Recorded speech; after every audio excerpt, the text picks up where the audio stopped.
Rock and roll royalty mingled with British royalty when Sir Mick Jagger partied the night away with King Charles III and Queen Camilla at France's Palace of Versailles.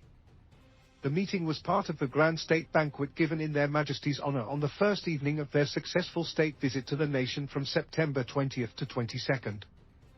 The lavish reception was hosted by President Emmanuel Macron and his wife, Brigitte Macron, with British actor Hugh Grant and stars of the French stage and screen rounding out the guest list.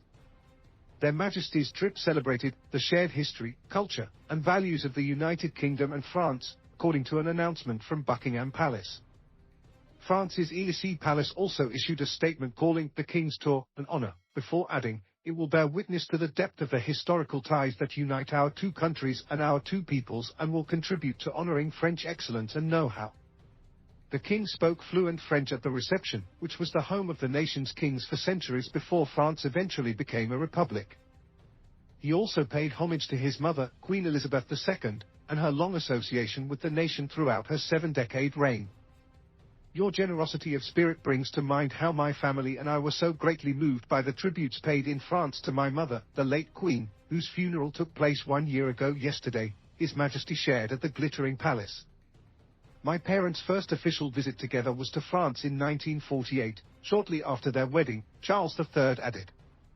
"By all accounts, they made quite a splash, dancing till the early hours at the glamorous Chez Carrère in the Rue Pierre Charon, serenaded by Edith Piaf. I suspect it may have left an indelible impression on me even 6 months before I was born. La Vie en Rose is one of my favorite songs to this day."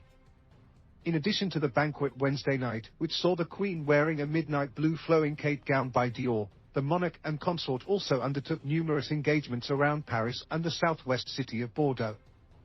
Her Majesty was the guest of Mrs. Macron and memorably played an embarrassing game of table tennis with the president's spouse. When observing the match, one social media user wrote how they looked too amateurish and childish.